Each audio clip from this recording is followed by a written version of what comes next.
a meal for after each service. It's tied into our pledging for 2016. I got you off the subject. I butted in there, sorry.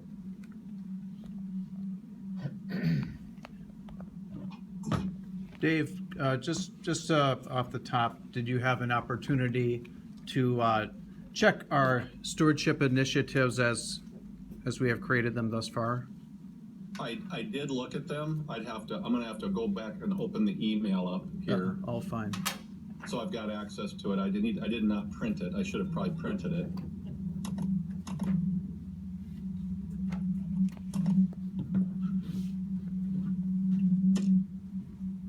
Let me see if I can find it. All right.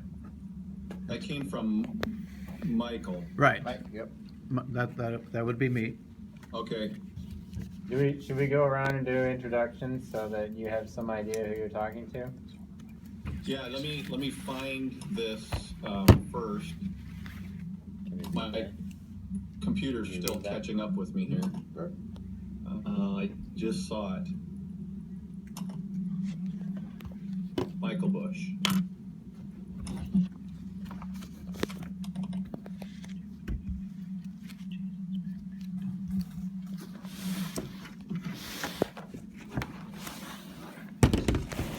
All right, I've got it opening up right now. Okay. And I'm gonna go back to screen for, get the screen back now.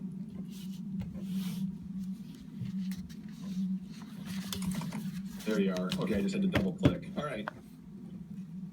So Michael, you're in the red sweater. Correct. Right. Okay. And sitting next to you is, Pastor Eric. that's right, you're Pastor Eric. Yep. And this is George. George Wen.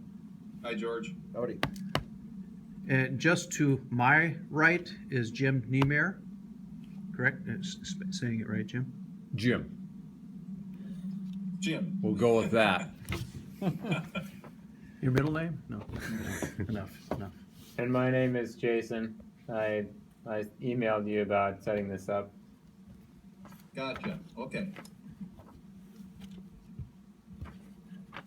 And I'm gonna print this thing so I don't have to switch back and forth. Not a problem. Okay. In the meantime, Dave, among other things, very pertinent to where we're at and where we hope to go, it was invigorating to hear about the uptick in giving. Your stewardship obviously has been successful. You've created some initiatives. I was wondering, if you could just say a few words about that, maybe starting off. I know you probably tried to read simultaneous. No, it's printing right now. Cool. So, and I think I reviewed some of the history. I don't know how many of you were not here the last time we Skyped. Okay, Jason. I wasn't there. I was there. Was that the first one? Yeah, Pastor Yep, Eric when was we were there. looking- Oh, That I one. was here then. Jason George, and I Jim was were here, not. yeah. Okay, so just Reader's Digest version. Our church went through the ELCA split. We lost 150 people. We had a $2 million have a $2 million mortgage, and not enough cash flow to keep it going. We were chewing into our capital reserves every month to the tune of anywhere from $12,000 to $15,000. And we really had two different things that happened in 2012 that turned everything around. One was that we went out and finally got a full-time pastor after a series of interims. And then we had one of those pastors that came in and was an interim. His job was really kind of a fix-it guy. He goes into troubled churches and helps provide direction, Pastor Don Sahlberg. And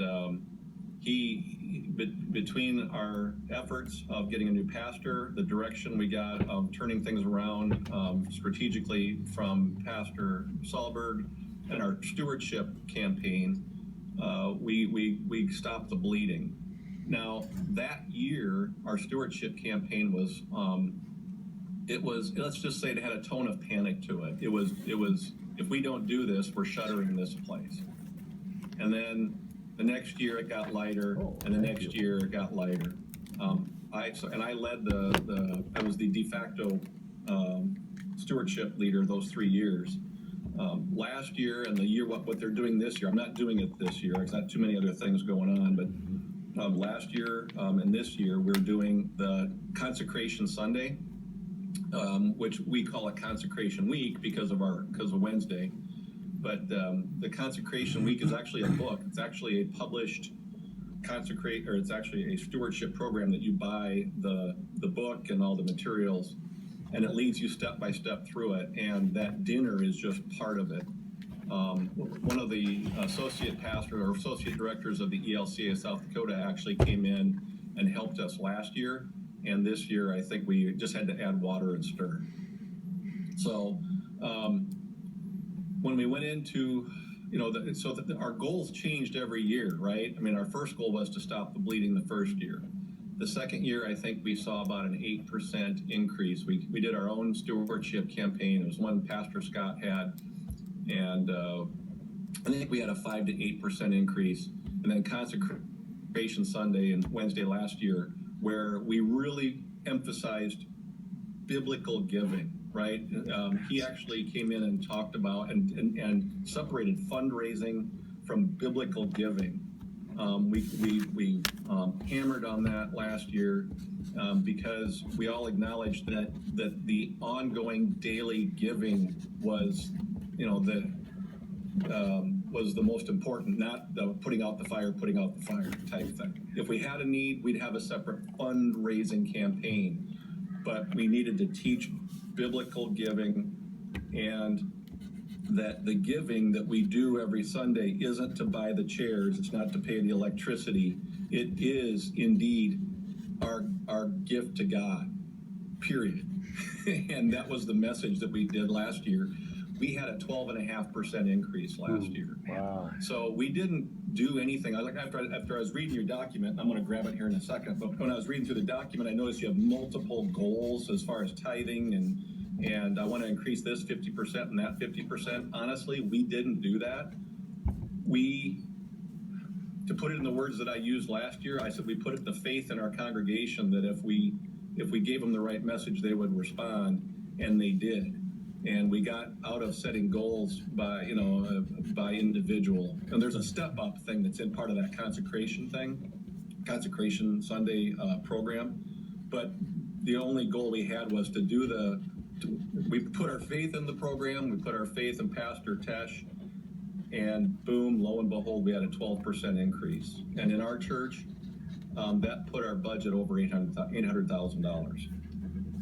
That book, Consecration, who prints that? We just go to Amazon or find it? You can find it. I think you can find all the materials on Amazon. Okay. I believe the technical term is New Consecration Sunday, but we just and again, because of our emphasis on having Wednesday as well as Sunday, we took the liberty of changing it to New Consecration Week. Yep. Because again, we don't want to, Sunday is kind of short-sighted really in today's world, just calling it Sunday, at least for our church. And so we took that one liberty with it. Other than that, we followed it to the letter. We sent out the form letters that are part of that program that come on a CD. Those are copyrighted, and it tells you, here's what you do week 1, you do this, this, and this, you send out this letter. Here's week 2, you do this, you send out this letter. And then this week, you're going to have, like tonight, we had Temple Talk. So you get 6 people lined up each week, or one each week, and they give Temple Talk saying, and basically testifying that this is what giving means to me. This is what it's all about in our household. So you have people in the church doing, demonstrating or leading by example.